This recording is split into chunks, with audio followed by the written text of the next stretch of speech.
எல்லா சைஸானுங்க.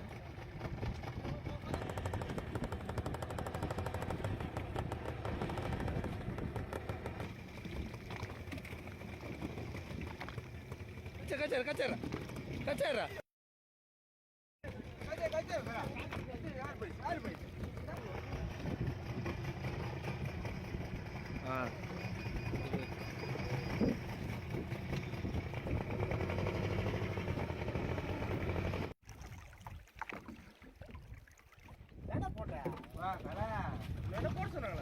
வணக்கம் நண்பர்களே, நான் உங்கள் நண்பன் ஷார்க் பாய்ஸ்.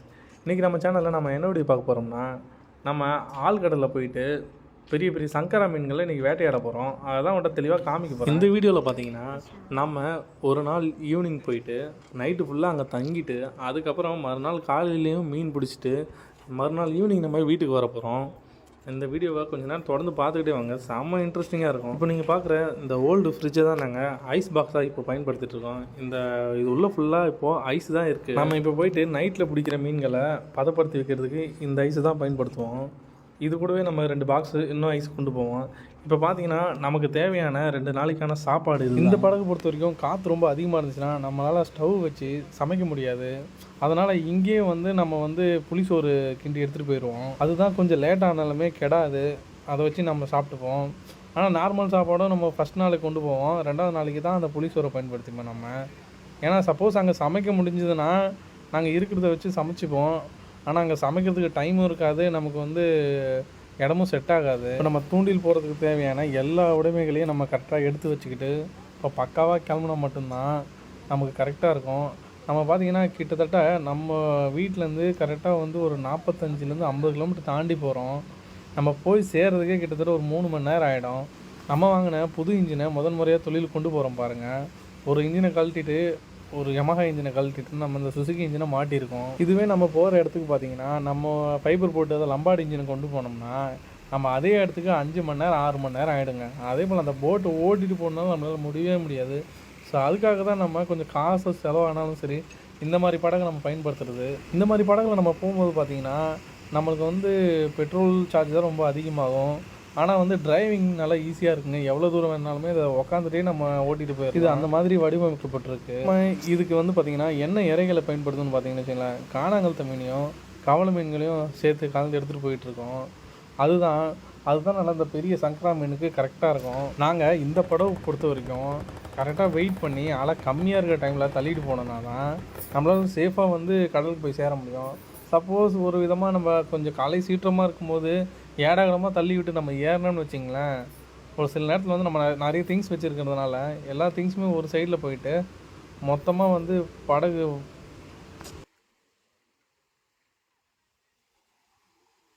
கவிழ்கிறதுக்கும் நிறைய வாய்ப்பு இருக்குது. அதனால தான் முடிஞ்ச அளவுக்கு நம்ம போகும்போது சேஃபாக போகணும்.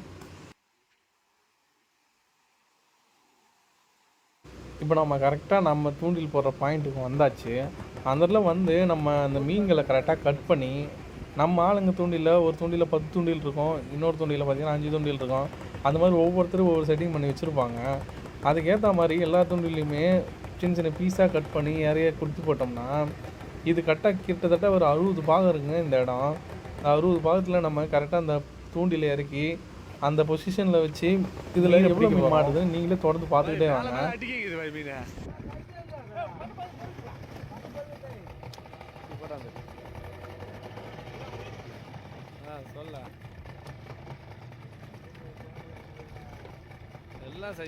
பாருங்க நண்பர்களே, இதுதாங்க பெரிய சைஸ் சங்கரா மீன். இது நம்ம ஊரில் மடக்கெண்டல்னு சொல்லுவோம்.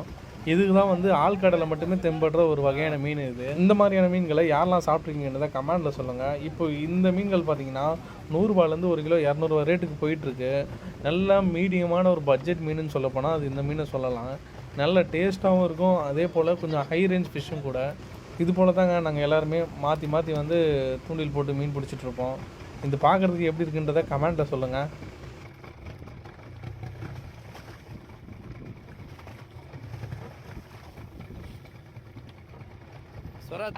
தூக்கிடுறா எல்லாத்தையும் பேசுறியா?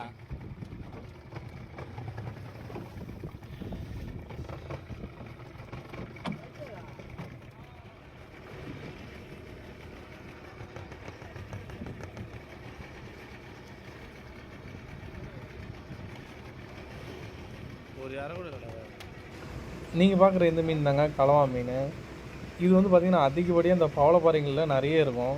இதுவும் நல்ல டேஸ்ட்டான ஒரு மீன், நல்ல அதிகப்படியான பெருசாக வளரக்கூடிய ஒரு மீன்.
பின்னாடி பற்றி அந்த பாயை பற்றிட்டாரு.